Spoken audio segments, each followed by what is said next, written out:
you really hate Sean Combs. Why would they be thinking that? Because of the things that you post on Instagram, Yeah, because of the... Look at this. And let's stop for a second and do say that I hated him enough to hire his kids. And we've never done anything to each other. So it's just competitive energy and things that you say about other artists while you're in hip-hop culture. Yeah, my mom's gorgeous. Well, let me introduce you to my mom, called Mom Dukes. Hi. She's getting a drip with me. She's hydrating. What's up, Mom? Everything's good, baby. I'm here with you. Yeah. I love you. I love you too. 50 Cent may not be finished telling the story of Sean Diddy Combs, with reports suggesting a possible second chapter of Sean Combs. The reckoning could be in the works. This time, the spotlight could move beyond Diddy himself and focus more closely on his mother, Janice Combs, and the role her influence may have played during his formative years and early career. The original Netflix series, released in 2025, examined Diddy's rise, business empire, and the controversies surrounding it. A follow-up could now explore unreleased footage, untold accounts, and overlooked details that could provide a deeper look at the people and forces behind the bad boy era. And her son, man, how you feel about that? She made a comment saying that he's not a monster. I guess this is my newfound career, so I'm going to say what on my mind and what I think, brother. First of all, that's his mother. Wrong, right, or indifferent, she going to lie, steal, kill, and protect her child. That's what she's supposed to do. But the apple don't fall far from the tree, man. You got to realize that. You know, he didn't get all this from his daddy because he didn't know his daddy, even though they try to say his daddy was some big time drug dealer in the whole 9 yards. You understand? He didn't get this from his daddy. You got to realize, man, you know, his mother had a modeling agency, and it was alleged that it was also Ladies of the Night, a Pusha Ring too, or these ladies was doing things other than modeling. I said Diddy mother might be the originator of the freak-offs. All right, so tomorrow Peacock is dropping. According to the Rolling Stone, the doc features an alleged childhood friend of Puff's, hip-hop producer Tim Dog Patterson. He alleged that Janice, Diddy's mom, would often throw parties at Diddy's childhood home. He says that during the parties, it wasn't uncommon to walk into rooms where adults was having sex. I mean, that was just their normal. And the doc, when talking about the parties, Tim says verbatim, "That's what we were privy to. This was what we were fed." Was it? The narrative goes back to Diddy's earliest years and the circumstances that helped shape his ambitions. In the Netflix documentary, longtime friend Tim Patterson discusses the traumatic loss of Diddy's father, a Harlem-connected figure who was killed when Diddy was still a child. Following that tragedy, his mother, Janice Combs, reportedly became the family's driving force, building a household that drew influential figures and hosted notable gatherings. Growing up in that environment exposed Diddy to a world where reputation, relationships, wealth, power, and street influence could open doors. Those early experiences would later become an important part of the story surrounding his rise in the music industry. This man was talking about that his mother could take her palms and bend over and put them down on the floor. Not bend over, but she could stand straight up and put her palms on the floor, bruh.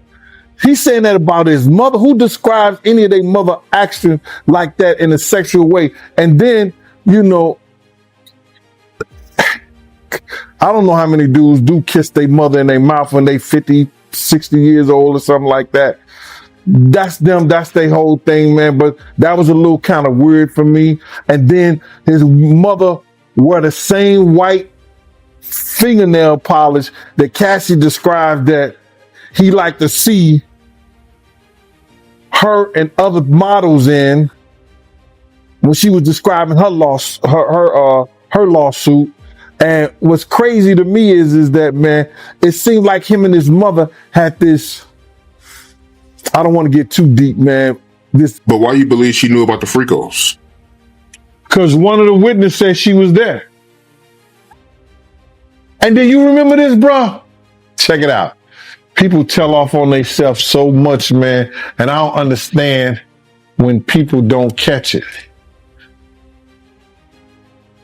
Diddy has said this. He said, when I give a party, I have to have an ambulance outside of the house. Paramedics ready. That people have to take IVs. Remember the time that him and his mama kissed each other on the lips? Yeah, I remember that video. Do you remember that both of them was getting an IV at the same time? Yeah, I did notice that, yep. That's from the Diddy freak off party. And I'm going to say allegedly. So let me ask you this. You knowing her at one point, you knowing her personally, is she the kind of person that, you know, will be a part of a freak off or no? I think that she liked to party and she party with young people. She's always been like that. She always copied or emulated Little Kim and Mary J. Blige. Or they emulated her. The blonde hair, the nails, the high boots, the age-appropriate, inappropriate. From Diddy's earliest years, Janice Combs was portrayed as someone who wanted her family to move toward greater opportunity, recognition, and success. Following the death of Diddy's father, she reportedly took on a stronger role in shaping her son's future, emphasizing ambition, self-belief, and the importance of building relationships. Tim Patterson's memories in the documentary describe a household that could become a social hub, with guests gathering while young Diddy and others entertained them. At times, the living room was reportedly transformed into a makeshift performance space, giving Diddy an early taste of being in the spotlight and performing for an audience. A relationship, whether it's physical or mental, with a mother and a son. So I'm looking at his mother and him on the couch, and both of them are getting IVs after one of the Diddy parties. Allegedly. I'm going to say allegedly because I wasn't there and I didn't know. But they showed them both getting IVs on the couch. So my whole thing about this thing is that I'm not saying that she was ever at a freak off. She was ever at that type of party. But you can't tell me Miss Janice Combs, who was always at the regular parties, didn't know nothing about the freak off party. The situation where they say he was trying to shape Misa into his mother. Can you see that? Like, yes, with the blonde hair and and all of that. I mean, somebody asked a question: what kind of man puts his hands on his mother? The same kind of man that parties with his mom, the same kind of man who kisses his mom in the mouth, the same kind of man who seems to have accurate knowledge that his elderly mother can put both of her hands, her palms, on the floor while she's standing up, bent over. Oh damn! I ain't seen that one. Oh. You never seen the Instagram video where he was talking about how his mom is still young and spry and how she still liked the party and how they was getting a IV drip? Oh.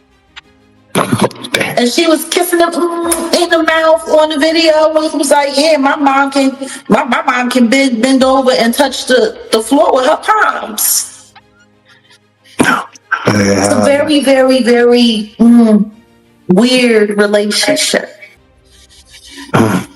The more complex elements of Diddy's upbringing come into focus through recollections about the strong role his mother, Janice Combs, played in his early development.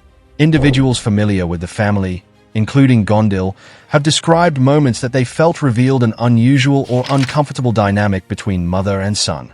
Their accounts suggest that Diddy grew up surrounded by lessons about visibility, reputation, admiration, and the power that comes with influence. Whether those experiences were simply part of Janice's efforts to push her son toward success or reflected a deeper and more complicated family dynamic, they remain an important part of the story behind Diddy's formative years. Her, I mean, they alleging that she was, having freak-offs. I spoke to a man, Mr. Brown, who used to go to the freak offs. And this guy lives in Georgia right now. And he told me that he was a stick-up kid back in the day. And one time he had robbed one of their spots. And he went back and he had got the money and gave them their money back and everything like that. And he knew Miss Combs and he knew about her and her freak-offs and everything like that. We had always thought that she had a modeling agency, but it wasn't a modeling agency. It was more of a brothel that she ran for high-profile drug dealers and athletes. You could tell by I could tell that Miss Combs at the time, and actually saw her like young guys.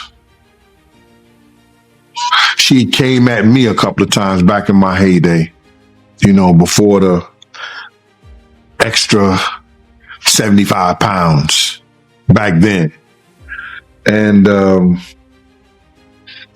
reason I left Bad Boy wasn't only because of her advances, it's because I got tired of a lot of the bullshit. The world Diddy was exposed to as a child can be seen, in some accounts, as a possible precursor to the image and lifestyle he later cultivated as an adult. The lavish parties, celebrity-filled events, and exclusive gatherings connected to his career have drawn comparisons to the social environment surrounding him during his younger years. Some individuals familiar with those circles have also alleged that Janice knew about certain gatherings and was occasionally present. While these accounts vary, they contribute to a broader portrayal of a mother whose presence and influence reportedly remained important as Diddy transitioned from his early ambitions into the entertainment industry. Speaking out about the Netflix documentary, Sean Combs' The Reckoning. In a statement to Deadline, she said, "These inaccuracies regarding my son Sean's upbringing and family life are intentionally done to mislead viewers and to further harm our reputation." She also maintains she was not an abusive parent and says that Diddy never slapped her, as previously stated. It is Bad Boy. You think it's Diddy. It's Janice Combs. Janice Combs is Bad Boy. Man. You don't actually sign to Diddy. His name is on a dotted line, but you actually sign it to Janice Combs. Did he ever tell you why that is, or do you understand? Now that I'm older, I know exactly what it is. It's a paper trail, so nothing can come bite me. If you come for me, you ain't coming for me. I ain't got nothing. 2010s, Diddy was really prospering, music, business, fashion. And one of the things that he had said, what he alleged in the documentary, and again, this is an allegation from him, was that the name Bad Boy Entertainment, Combs's name was not really involved in that on the corporate side. And one of the things he's saying is the reason for that was to avoid having to pay any liability from, the devastating basketball game that had happened in the early 90s, where he was the subject of wrongful death lawsuits because of the multiple deaths that had occurred as a result of that basketball game that Diddy was behind organizing. So that was really, surprising to hear. Yeah, that was a big allegation, because the families of the victims killed in that stampede, it was horrible. We're talking about December 28th, 1991. Combs, fellow rapper Heavy D, they hosted this charity basketball game. The game took place at the gymnasium of the City College of New York. And according to the New York Daily News, before the basketball game started, people who weren't let inside, they broke a window, swarmed toward the entrance of the gym, all went down a staircase. The doors at the bottom of those stairs open towards the stairs, not towards the gym. So once a crowd got down there, they couldn't get the doors open and people started being crushed. 9 people died. Dozens of others were injured. And there were no criminal charges that were ever filed against anyone for the stampede, but multiple families and injured. Gandal's recollections suggest that the relationship between Diddy and his mother, Janice Combs, was viewed by some as unusually complex. Following the death of Diddy's father, Janice reportedly gave her son a level of responsibility that seemed significant for someone so young, placing him in a position of importance within the family. As Diddy entered adulthood, people familiar with the family claimed that Janice continued to maintain a strong presence in his personal life and social circles. Her involvement in his relationships, ambitions, and gatherings has been portrayed as influential, with some observers suggesting that her guidance may have helped shape the decisions, public image, and lifestyle Diddy later became known for. I was at City College You understand? I was there. I was doing security. My team was supposed to have the outside. Puff came to me the day before we were supposed to do the job there and told me that Heavy D didn't want us to do the security outside. I had 18 men ready to do the security outside with my dogs like I always do. People knew how we used to roll. We would have the pits, the Rottweilers. You understand? You know, we had that outside locked up. So anybody try to bum rush, anybody do that, we had the gates, the whole 9 yards. So we could stop all that. You know how people gonna get down in Harlem. You understand? So, and then when you got LL Cool J, you got Mike Tyson coming through there, and they coming through the front door so people see them. So they gonna go crazy. LL was the hottest thing out at that time. Mike Tyson was the hottest thing out at that time. They got all kinds of stars and people in there already. They was coming through the back. They came through the front. And it caused the door to be bum rushed. But if they had the gates up, if they had the dogs, and with the help of the police, that shit would have never happened, bro. That shit would have never happened. I was there. I saw it. I saw Jessica run down the steps after she grabbed the money box because my man Eddie was protecting her. And Eddie's the one called me on the walkie-talkie and said, yo, Jessica just locked me in outside the gym, Gene. You couldn't go down the steps after they bum rushed the door. You understand? I had to run around the whole gym on the outside, around the gym, down the steps, run across the basketball court, and open the front door. When I opened that one door, because it pushed inside, people start squeezing through that. Then I just kept doing the doors, and people was coming in there, falling dead, right out, just falling out right there. And once they got in there, they just fell out. It was crazy, bro. You know, he just wanted us to do inside the gym to make sure that nobody, you know, be over the celebrities like that. That's what he wanted my team to do. But most of the celebrities gonna have their own security anyway. You know what I'm saying? That was just a way to cut our security off anyway.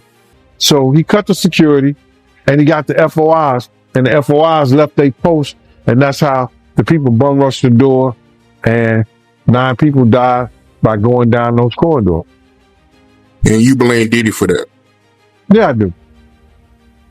According to allegations attributed to Cassie, the family environment around Diddy was described as involving certain behaviors and dynamics that some people reportedly considered unusual or disturbing. These accounts portray Janice as having a particularly strong presence in her son's life, with her influence allegedly extending well beyond the typical role of a parent. Other recollections have described the household as intense and tightly controlled, creating a dynamic that outsiders may have struggled to fully understand.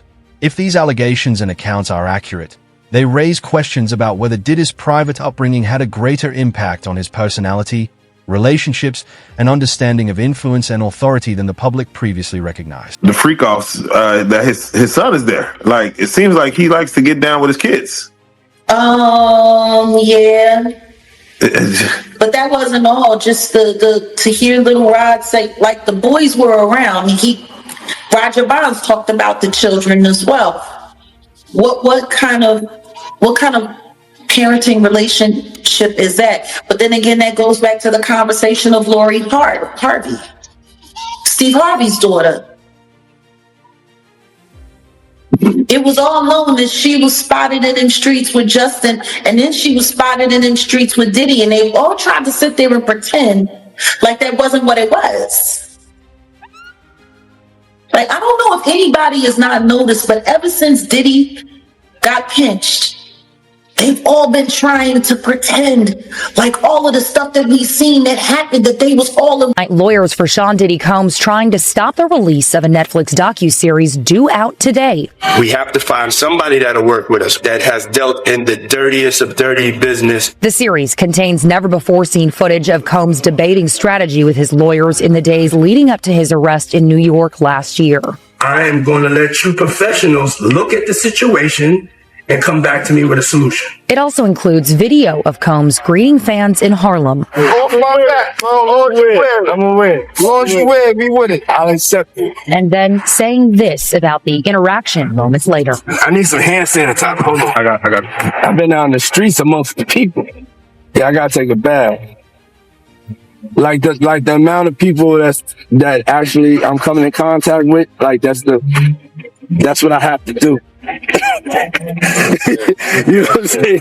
It's like 150 hugs. Now Combs' lawyers are demanding Netflix pull the series, threatening legal action, claiming Netflix is using stolen footage that was never authorized for release as part of what they call a shameful hit piece. The series is executive produced by Combs' longtime rival, Curtis 50 Cent Jackson, and director Alex Stapleton, who said, quote, "We obtained the footage legally and have the necessary rights," end quote. Before the cease and desist demand was sent yesterday, Stapleton and Jackson sat down with our Robin Roberts to discuss the series. How do you respond to people who say that it's more about the disdain that you have for Sean Combs than it is for giving the victims a platform?